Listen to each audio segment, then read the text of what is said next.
Shall we start, ma'am? Ma'am, one moment. I'll start the live and then you can proceed it.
Good morning, everyone.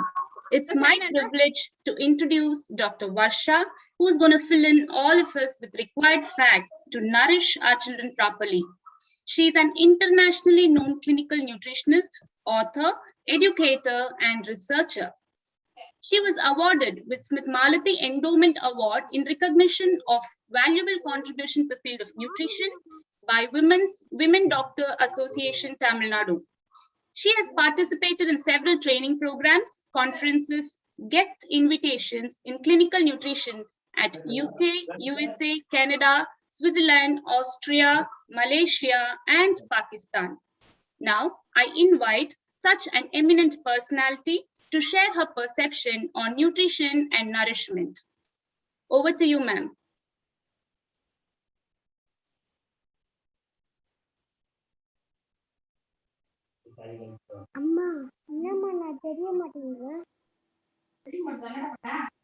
Yeah, good morning to parents and to the organizers of this session, the Sriniketan management. We are moving one step ahead in the 3 to 5. And now your child is moving one step ahead, that is 6 to 9. Many of you parents have already heard me, earlier, as when you just had admitted your parents, your child into the school, when I had covered on the basics. So now I'm not going to repeat the basics here.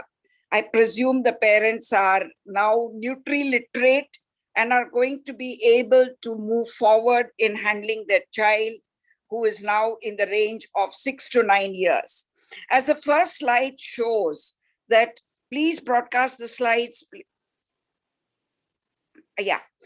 As the slide shows that, the tweenager, why is the word tweenager? Earlier, we used to use the word school-going child, but we decided that, you have a preschooler and then you have the teenager. So in between this, you have an age group which needs to be called in between, and so they are called tweenagers. The important thing about this group is that they are imitator eaters. As we go along the slides, I will be able to prove to you why we call them imitator eaters. Next slide, please. Now, why is it important in a tweenager was coined only in 1980s. We also had the word preteen used at some point of time, and most of the time it used to be the school-age child. Now, these years can be very challenging both for the children as well as their parents. An age group that develops more advanced feeding skills and are able to help with meal preparation. So how do you characterize this particular age group? Their growth is now slow compared to what they were in the previous group, that is the preschoolers, much more in the infancy. And again, they'll become very fast growth in the adolescent. So compared to these two periods, they are slow, but they are steady growth. They have increased body proportions compared to what they were earlier. They have enhanced mental capabilities, better motor combination. They start to assert their individuality. We saw that even in the preschoolers, when the child didn't want to listen to what others had to say. But now it is not just not wanting to listen. They now want to be heard. They will tell you something and you have to listen. They are less dependent on the parents, begins to have own set of friends and school activities, keeping them busy most of the time. And in relation to nutrition, the appetite is often poor. This must be kept in mind by the parents and take extra care and be cautious to see that they don't become nutritionally deficient. But you know that while the appetite is poor, it is important to eat as building up the body reserves in preparation for the next stage. From a boy or a girl, they are going to become a man and a woman. So for that next stage, the preparation happens in this years of 6 to 9. Next one. Having said that, okay, we need to look at what is the physical development that happens in these children. Next slide, please. The motor skills become more refined. Next slide, please. Next slide, yeah. Okay, the physical development, the motor skills become more refined during this period. This is shown in the child's ability to perform tasks with greater skill. When I say 5 motor skills, it means they can do, embroidery, they can thread the needle, they are able to do that with a lot of control. On the other front, they play musical instruments, they can do craft work, they also start writing, gross motor skills also develop, and increase muscle strength.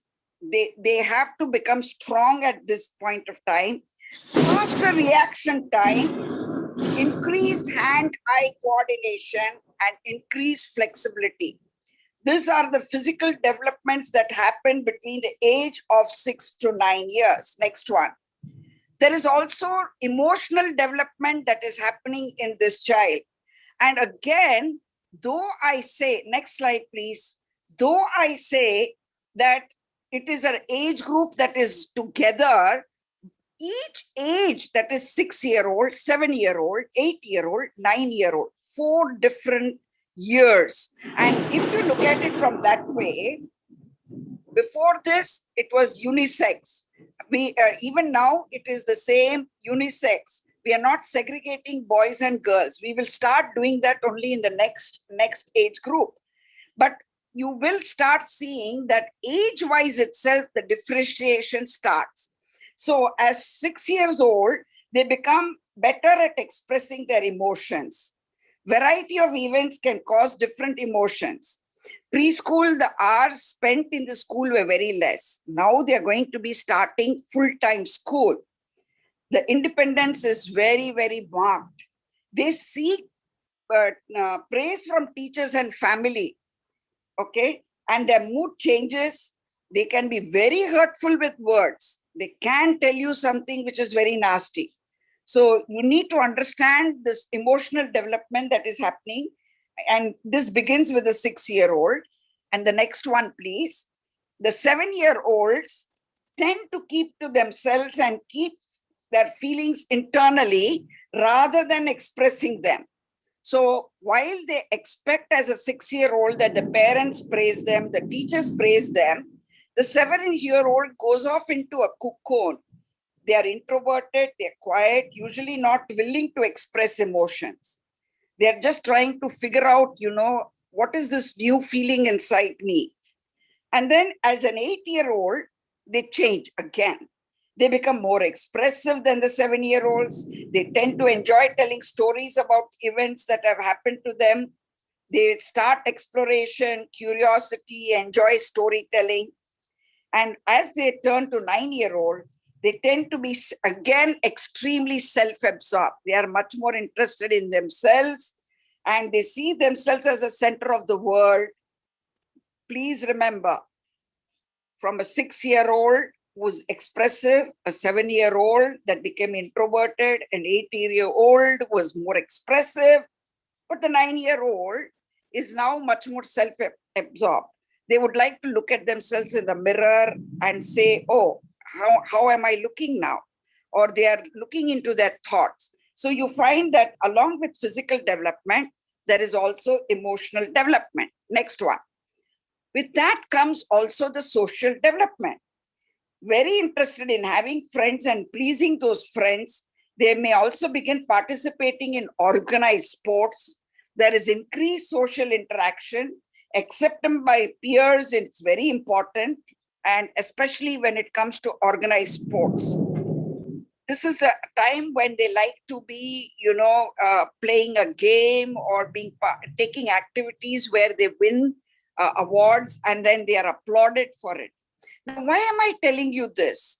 Because this has a great impact as far as nutrition is concerned, because you are what you eat, and what you eat has to be taking it in terms of their development. So when you're looking at it in development, unless I tell you what the development is, it is not going to be possible for us to take them forward. So each of these areas, I began with the physical, I went on to the emotional, I went to the social. Now let's look at the brain, the cognitive development. Next one, please. In the cognitive development, during this time, children are capable of increased learning about concrete objects and thinking more logically. Okay, but please remember, while we are looking at their development, they still cannot analyze information. They are willing to receive the thing. They are able to think logically, but they cannot differentiate in the knowledge that is given to them at the same time. So you have to be aware of this cognitive development. Now, when I say they are learning about concrete objects and thinking more logically, they are thinking, reasoning, problem solving. They can arrange objects by size, large to small or small to large. They can group objects by colors, shape, or size. And, in the preschool where they had increased to 2,000 words, just imagine between 6 and 9 years, they go as high as 13,000 words. They can write simple sentences to short stories. Now you understand why nutrition is important in this age group, because so much of development is happening in all spheres. Next one. But please remember that this is the age group where the family influences are very, very important. Children progress from being very dependent on their parents to performing tasks and activities independently. I'm repeatedly telling you there is increased independence, but they have trouble developing relationship to siblings close to their age. That is, rivalry comes in much more in this age group. They do well with anybody who's younger to them or older to them. But if the same age group, they have a problem. They want to get into competition, but they're very, very competitive for somebody of their same age. And, guide them at this point of time so that they don't come to wrong conclusion. So this is the effect of family influences. Next one. Having told you how your teenager is going to develop in so many areas, let us look at their food requirements. Now, I'm going to base that, when I taught you earlier, I said there are 9 food groups, 6 nutrients and 9 food groups. But here, I'm going to give emphasis on the quantity that will be required in terms of 5 major food groups. So, the cereals and pulses, whether cereals were rice, wheat, ragi, jowar, bajra, whether you gave it as chapati or whether you gave it as idli or dosa, whatever way you're including the cereals, what was at about 100 grams becomes 200 to 250 grams in this age group. It's slow. I'm talking raw weight. So you have to slowly increase starting from 6 years to 9 years, wherein they will land up eating about 250 grams of cereals.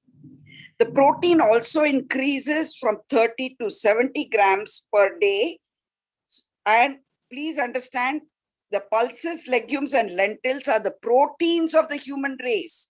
We should be depending more on the vegetarian source of protein. Non-veg is an acquired taste. It can be included as a bonus. It is not to be a substitute. So if you're including the alternate source of protein, then lower range of intake is recommended when you are using that alternate source. So though the requirement may be 70 grams, you can start with 30 or 40 grams coming from pulses, legumes, and lentils. And then the balance can be where you're using the meat, fish, eggs, etc., or also nuts and oil seeds like cashew nuts, peanuts, coconut, all that. So I have written out the range, but please remember that we should not substitute the alternate protein source with that of the regular vegetable protein that is coming from pulses, legumes, and lentils. Having said that, we need to look at the next thing. And the next slide, please. Milk now again bounces back to almost 1 liter a day. Why? Because, as I told you, the physical development is happening. And when physical development is happening, their skeletal system is going to go much stronger, and they have to grow in height. Okay. So at this point of time, we need to increase the milk requirement to again back to 1 liter per child. But please remember, we are not giving it as frank milk only to drink. I've used the word milk products because we can use it as curds and paneer and, make it as raita and things like that. So we go back to increasing milk and milk product, but you're using it more as a product. Definitely we make them drink milk in the morning and we convert it to buttermilk at night. But we want to increase the quantum in terms of how they utilize the milk products. Now, coming to vegetables, what was about 50 grams until they were about a preschooler, or now they come to 125 grams. And again, I will remind you, green leafy vegetables, 75 grams raw weight. When you cook it, they shrink, they become 1 teaspoon. Roots, carrot, beetroot, radish, onion, about 15 grams, and tubers, potato, yam, colocasia, 10 grams. Other vegetables like water-based vegetables, the gourd, squashes, cucumbers, tomatoes, all that is 15 grams. And peas, beans, lady's finger, brinjal comes as 10 grams. So this breakup is very, very important. You should not be feeding them only one vegetable. Most of the times the parents will tell me the child eats carrot, okay, and they will maybe eat additionally potato, carrot, potato. No, I have given you the breakup of the different types of vegetables. Not every meal has to have all the 5, but during the day in 24 hours, all these have to be consumed. But then when it comes to the fruits, 50 to 100 grams. You can start with lesser quantity and increase to 100 grams. I'm not saying one fruit. If I say one as a fruit, as one quantity, you will want to equate it to one big jackfruit, okay? And you're not going to be feeding the child the whole jackfruit. So the quantity is very important. It is also not too much. A small banana or a small apple or a guava. No, I want you to remember both vegetables and fruits are the nature's tonic to human race. You do not need to give them any other tonic. There will be no deficiency provided you include vegetables and fruits. But very many times the child knows what the father doesn't like, the mother doesn't like, the grandfather doesn't like, grandmother doesn't like. But all the 4 elders of the family will not know what the child likes. And sometimes they have to be taught that you may not like it, but you still need to consume because there is some goodness in it. And please remember, a child needs at least the food to be introduced 10 times consecutively before they develop a liking for it. So just with one time, and this should have happened in preschool. So if your child has come to the school age or a tween age and still has strong dislikes, you have failed as a parent. Please remember that. And fresh fruit is mandatory, and it should be the seasonal one. Don't try to get exotic fruits. Mango is available only in the summer season. Don't try to get mango in the winter season and try to feed it to your child. Only because, now we are importing it from another country, and so it is available around the year. Don't use that sort of preserved fruits. Use fresh fruits. And also I need to remind you and caution you, don't replace the fresh fruit with dry fruits. Don't turn your fresh grapes into raisins and give them, because they will overeat and their weight will go out of control. Having said this, next one, I also have to tell you in terms of the energy, the carbohydrate, protein, fat. But as a parent, I don't want you to become too conscious. You're not going to calculate. But I want you to understand that we work in the range of about 70 to 80 calories per kg body weight. We start changing it between the 7 to 9 years and bring them to 70 to 80 per kg body weight. So now, earlier, it used to be a round figure, but that 1,200 calories or something like that. But now we are not going by just one ad hoc number. Instead, we are looking at the weight. So I might have to give more per kilogram body weight if the child is underweight, or I might want to give lesser calories per kg body weight if the child is overweight or obese. And the next important thing to be looking at is the fluids. How much of water the child is drinking. A normal healthy child needs to have, in this age range, needs to have 4 to 6 glasses. That is almost about 1 to 1.5 liter of water. It is not that you make them drink half a liter first thing in the morning on waking up. I ask many parents, they tell me, the child wakes up, we give him one big glass, 300 ml of water. I ask them why. No, it cleans the system. I'm quite amused. If you have to clean your system by drinking water first thing in the morning only, then you should also be taking brush and detergent to clean it further. That is not how the system works. Throughout the day, they should have drunk enough water. You need to know you need to ask the child, what is the color of the urine? If the child says it is yellow or dark yellow, or you also need to ask them, or observe how frequently they go to the bathroom. If they don't go to the bathroom, then they are dehydrated. We have to avoid dehydration because the growth will not happen if they are dehydrated. You also need to be aware of some feeding problems that impact the nutritional requirements. Inadequate meals, socioeconomic factors such as poverty is still the most significant determinant of not having enough to eat. Inadequate meals are likely to arise as a result of missing breakfast by school children. I have said this up teen times. A child wakes up only about 15 minutes to 30 minutes prior to the school time, and then is rushed through brushing, taking bath, wearing clothes, drinking milk, eating breakfast, and running to school. No. And so what will happen in the bargain is the child is unable to eat. And especially if you have started with lots of water, the first thing as they get up, the stomach is full and they're not able to eat their breakfast.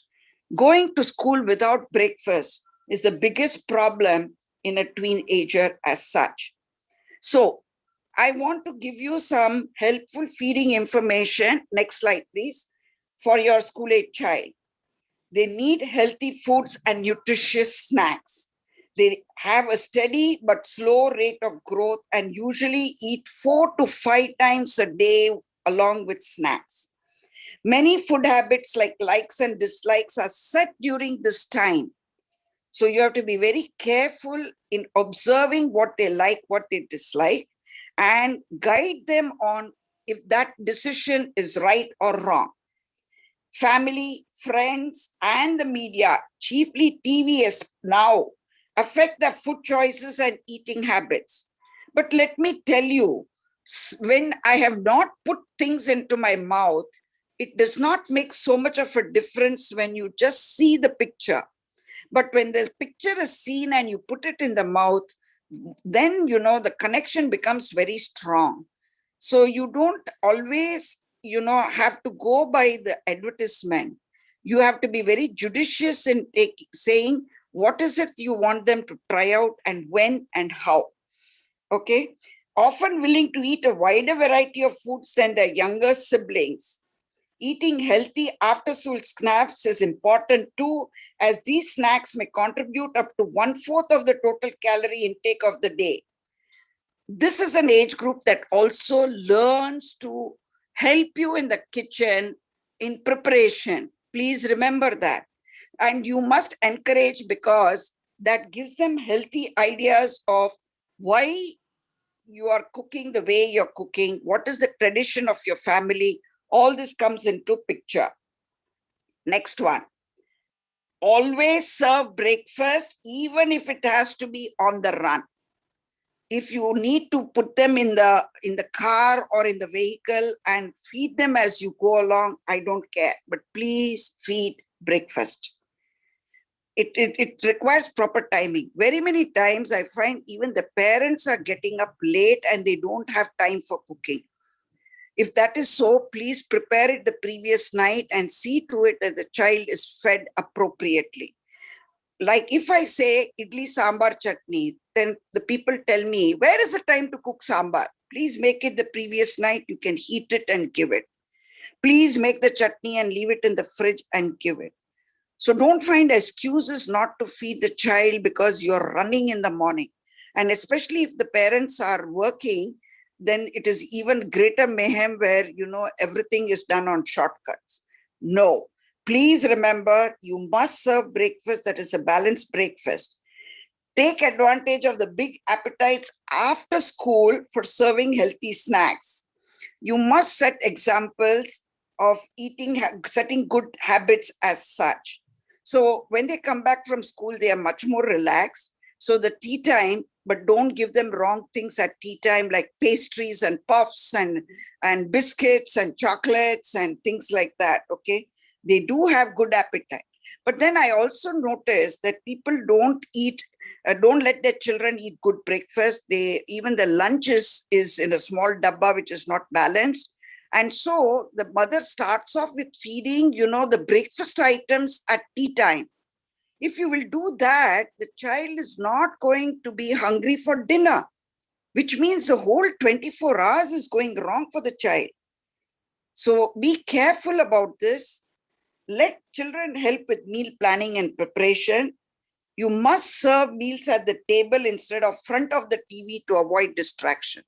Children must concentrate on what they're eating, how they're eating, why they're eating, what is the right combination.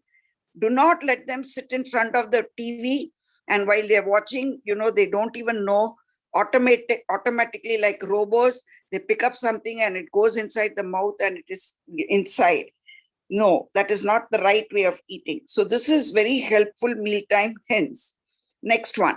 What sort of nutrition and activity tips you need to follow?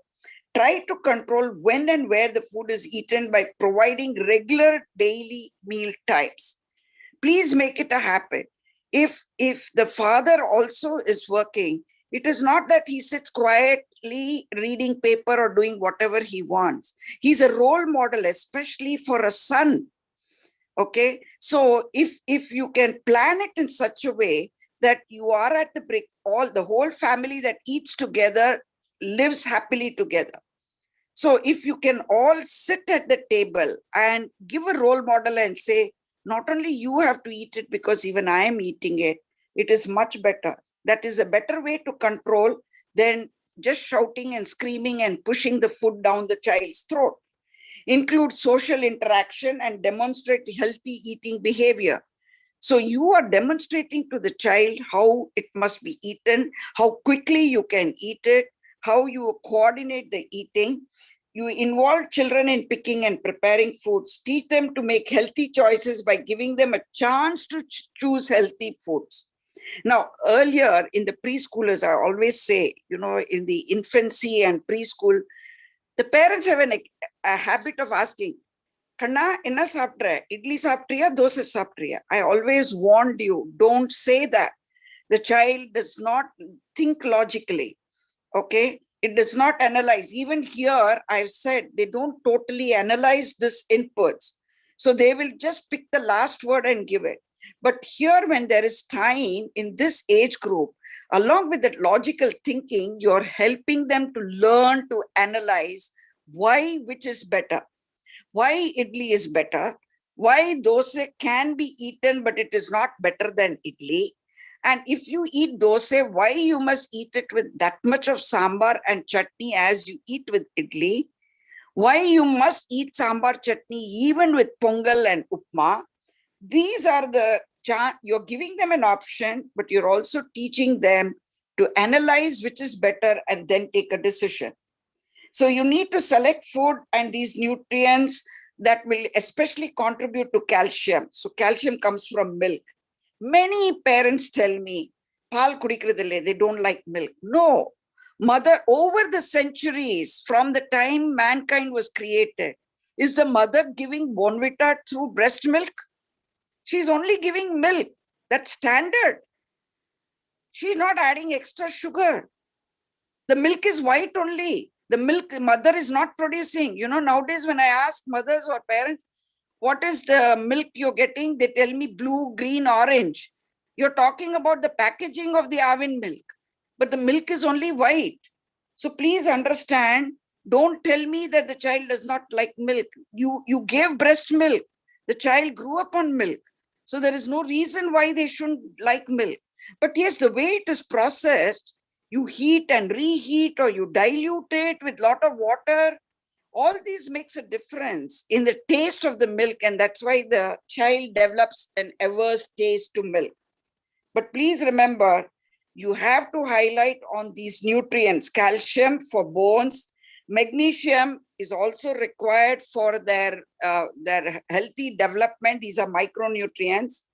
Potassium, because that is the one which really helps the heart to beat properly and it maintains the sodium-potassium pump. And fiber, because the chances of children becoming constipated continues to be looming large in this age group. So you need to select foods that will give these nutrients in maximum possible way. So you also need to remember a balanced diet is very, very important. And you need to cut down the number of calories they consume because this is where the weight control matters. I don't like making a child lose weight because if I'm going to work hard on them losing weight, they also lose in their height. So best thing is to monitor the calories that they're consuming so that we are able to control their weight. The calories definitely count at that point of time. How do you control that? Next one. How do you control the calories? And that is by looking at the portion size. All right. Don't give them the adult portion of how you eat. The child, in the preschoolers, I always say, you use tablespoons, you use a coffee debra measure. So you need to portion out on that basis. Just don't push food onto the child's thing and force them to eat it. And they should use a lot of raw vegetables or unprocessed foods. That is very important. Don't buy ready to eat foods and let them eat. That is not good for them. All right. And this is the way you can control the calorie intake and also increase the nutrients that they are consuming. So parents must make it a point to understand what is the serving size for their children according to the age.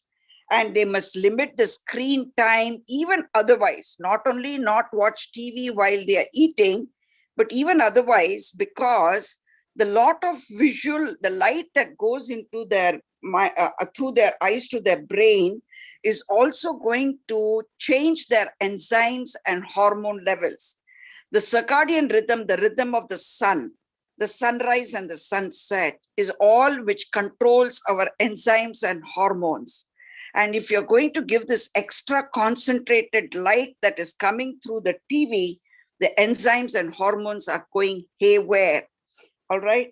Encourage activities that call for more movement.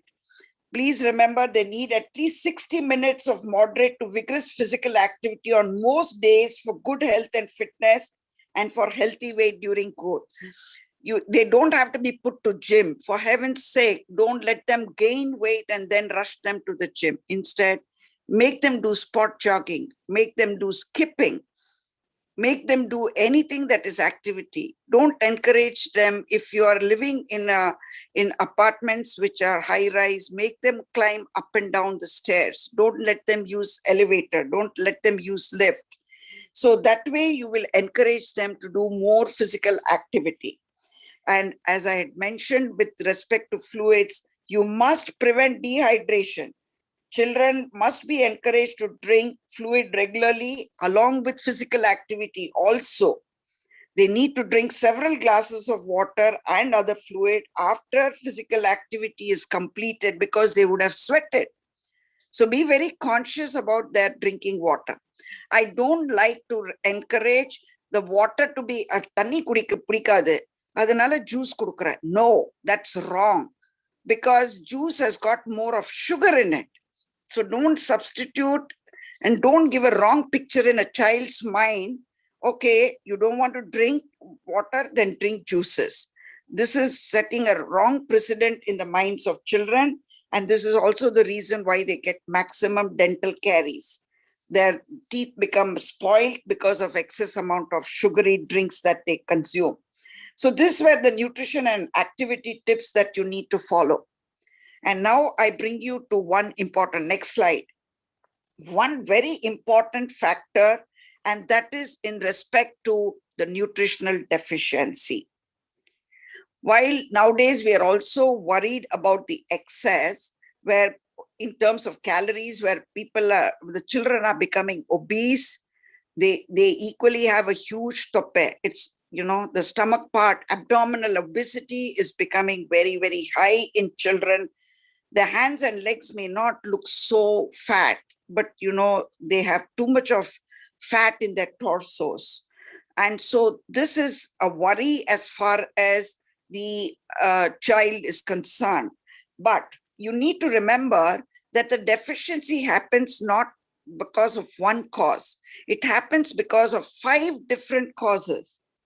They might be taking too little in. They're not eating adequately. Too little in is one reason for nutritional deficiency. They are eating, but failure to absorb. They're not able to digest and absorb the nutrient that is given. They either are throwing it out very quickly into the toilet, or they are vomiting it out. There is too much out that is happening. This also prevents them from absorbing the thing much more. And failure to utilize whatever they have in their body, they are not able to make use of it. For example, there might be high sugar in their blood, but there is a failure in terms of insulin availability, which means they are not able to utilize that for energy. Okay. And since they're growing from 6-year-old to 7-year-old to 8-year-old to 9-year-old, for each age group, there is increased requirements. So you need to understand it is not just one thing that causes deficiency. There are 5 different combinations of how permutation combination that causes a nutritional deficiency in a child. And that is the reason why you need to get nutritional assessment done for your child. You need to follow up to understand whether your child is growing properly or not. And if they're not growing properly, it means that they're not eating properly as such at all. So how will you prevent nutritional deficiency? Next slide. The best way of doing that is you monitor their height and weight so that you assure that there is a satisfactory nutritional status. Many parents do not know the height and weight of their child. This is very, very essential for you to know that serially your child has been growing or not. Has their growth stopped somewhere? Has it become static? You need to know this. And so please make it a point. I do remember as a child, it used to be a great fascination that if you went to the railway station or to the movie theater, you had to put a coin and your weight was there. It used to come that way. But again, the emphasis was there on the weight more as an excitement of the whole wheel running, and and at the back of that little chit, they will give you your good fortune. So people did it more for that than in analyzing the weight, but they never looked at the height. Please remember, height is important because any deficiency in height is indicative of long-term chronic malnutrition, while weight is acute short-term malnutrition. A child can have 10 kilos in the morning and with loose motions and vomiting can become 9 kilos by evening. But you cannot lose the height. But if they've not gained the height, it means they are not growing properly. And please remember, it is essential, mandatory, every day, pulses and vegetables have to be consumed. Many homes are telling me, purpose kolambu. Some call it sambar, some call it parpu kolambu. They eat it only once a week or twice a week. Every other days, it is only flavored waters in the name of vatta kolambu, kar kolambu, rasam, or mixed vegetable rice like tamarind rice or coconut rice or lemon rice. They're all flavored. There is no dal in it. So please understand, pulses is to be eaten every day. It is mandatory, essential. Similarly, the vegetables also must be consumed every meal. There must be some component of vegetable. It is not that I told you about green leafy vegetables, the kire. Very many people will say they eat it, but even kothmali and karvapali, curry and coriander leaves and mint leaves are also green leafy vegetables. You can include it as chutney. So please include fruits, vegetables and pulses every day. Please note the next thing. It is not must, it is non-essential, non-mandatory to eat eggs, fish, chicken, mutton every day or at every meal. It is a bonus and it is not a substitute to your pulses and vegetables. Very many homes at night who are non-vegetarian eating will make chapati with salt and make egg curry and eat it. Or they will eat that chapati with salt with kurma. If they eat kurma, it is more gravy, very spicy, only vegetables are used, but no dal. If you're using only egg curry, again, it's spicy. The egg gives you protein, but there is no dal and vegetables. So please be careful on the combination of what you're eating. Remember, dal, you can use variety, green gram, red gram, black gram, tur dal, masur dal, chana, chola, rajma. You have such great variety. You can experiment with these things. It doesn't have to be eaten only in one form. Even when it comes to making sambar, I say you can make it koot, you can make it plain purple. The name of sambar changes it, and so does you're using drumstick, potato, tomato. You can use such a variety to see that there is a change in the flavor and the taste and the aroma. There is a variety with which we are eating. So you may call it sambar, but it's not the same sambar every day. Instill healthy eating habits and attitudes about foods and eating by providing good examples and guidance. If the grandparents, if the parents themselves are going to do shortcut and eat the wrong way, the children are going to learn the wrong way also. So don't blame the outside world. Don't blame and say that the TV is influencing your child. All these influences come when you have not influenced your child. If you will influence your child, the child will always turn around and say, no, but in our house, we eat this way. All right. So please remember this. You also encourage your child to eat the breakfast, encourage eating nutritious snacks and meals. Molakatna pair, verkale, batani, sundal. These are better snacks than getting them ready to eat snacks in packets from outside. Also, there are people who tell me, no, Dr. Varsha, we eat We don't eat vade every day. We don't eat bonda every day. We don't eat bhaji every day. But what they will be doing is, Monday it is vade, Tuesday it is bhaji, Wednesday it is bonda. Every day there will be a fried item. So what we're basically trying to say is, you should not stick to only one particular routine way of eating. I'm not saying don't eat fried items, but be judicious, see how it is included, where it is included, why it is included, and make it a nutritious snack and meal. Use moderation in providing food rewards, especially sweets. Don't tell your child, eat this and then I'll give you a sweet or a chocolate or an ice cream. Don't do that. Then they always will expect that I have to get to eat that to get the sweets. Then, they will cheat on the way they try to finish eating the right things, because to them, the emphasis is they will eat less of the food because they need to keep more space for the sweets. So don't do that. Be very moderate in what you're doing. Promote eating and physical activity habits that will foster normal body fatness, help him or her to regulate rather than cut energy intake slightly so that the child can grow out. Please remember, the whole body gets affected when you have a wrong way of eating. Having said that, let us conclude now on what we need to do to help our child. We need to help our child. Next one, please. We need to help our child become sophisticated and responsible food consumer. Okay? They just don't take things and put it in their mouth. They think before they eat. They need to look at what goes into their mouth and what will reach their stomach and what it will do to them.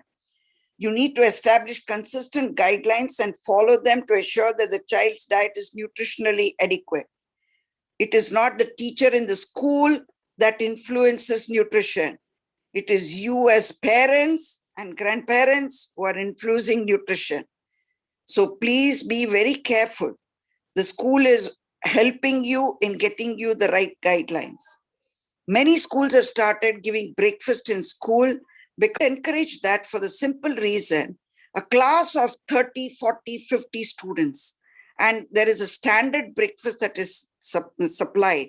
You do not know whether that child has eaten adequately, appropriately, kurmas or mixed anything. They don't like biryanis, they don't like pulao. Why? Because they like plain foods. They like to develop these things. Even a 7-year-old might prefer plain foods. Okay. That is the reason why I've given the age range. But once they pass the 5, the 6 to 7-year-old is willing to try new foods that they disliked before. I want you to remember that. These are the windows of opportunity that you need to understand. And if you have not got educated, become nutri-literate, you will not know what you should be doing. Now, the 8-year-olds, they are ones who are very impressive. Remember, I told you the word for this child to be an imitator eater. Now you understand that they will imitate with the way you're eating. But while they're imitating, there are also their own strong likes and dislikes. So you need to start with plain foods. Then you can introduce new foods which they previously disliked. Then you can impress them with impressive foods, because 8-year-olds' appetite is ravenous. They can eat anything and they can digest anything. So there will be few refusals because they're so hungry. But please remember, they have strong preferences. The food is judged by the color or odor. And so you need to serve it attractively to make an impression. This is an age which is very, very impressive. This is also the age, if the way it is served and shown on the TV, they will connect the food that you're giving at home and they'll say, oh, Ma, but look at the way they're making so attractive there. So you need to remember this for an 8-year-old. For a 9-year-old, they like interesting foods. They are keen interest in foods, so they like to prepare it. That is where their interest comes in. Use this phase of their mind of wanting interesting foods by helping them, I mean, making them help you in preparation. Okay. And also they will realize, whether their like is a positive like or their dislike is a positive or a negative dislike. All right. So you are able to impress the child and say, no, Kanna, you must eat idli with sambar chutney. You should not be eating with molga pudi. Okay. I always call molga pudi as gunpowder that shoots your stomach. So they cannot be eating with that. So this is a very, very impressive age, age where you can rationalize with them, an age where you can discuss with them, age where you can guide them, age where you can help them analyze what they are doing. So this is a very important period of their life.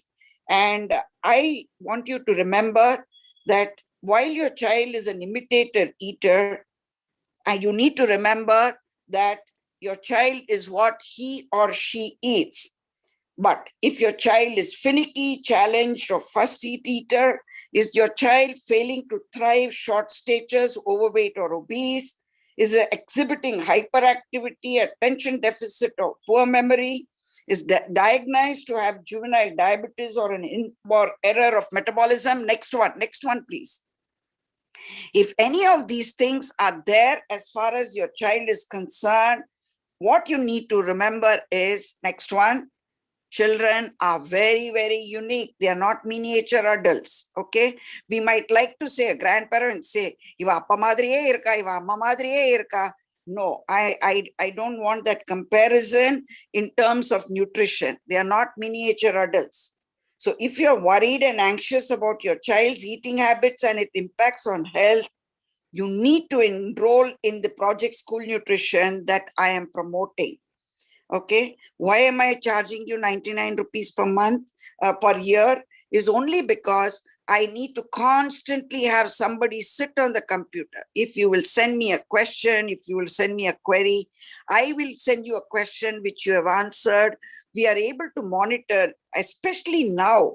This will become very easy because thanks to COVID, everything about COVID is not bad. There is something good. What is good? You're able to influence your child at home. When they are going out all the time, it was difficult for you to control. Now they are in front of your eyes, so you can influence them. You can also take care of it in terms, but there is also a fear that sitting at home, they eat the wrong way, they'll become overweight, they'll become obese, they'll fall sick. So all this monitoring, you have been teaching your child online.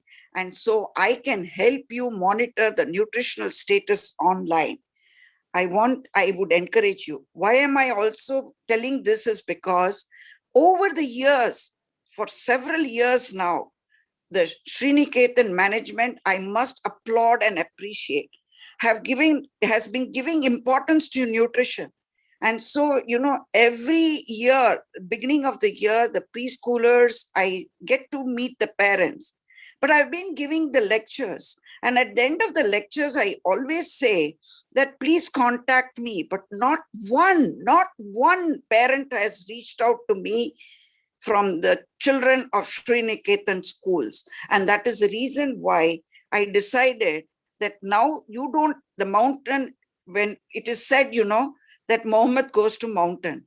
I'm saying now, I'm bringing mountain to Muhammad. I am coming right inside your house to help you. So make use of this opportunity. I request the school management also to get the parents to enroll on this, because the children are my teachers. The condition that they are in will help me in telling you better details about how to manage your child. Rather than talking theoretically, I would be able to practically guide you on what needs to be done. So please remember, I have given you the importance of what it is for feeding your teenager.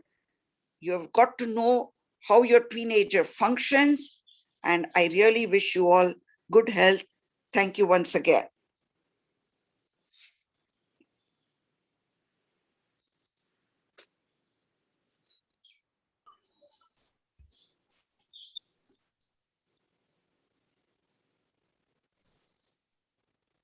Happy morning. Hello.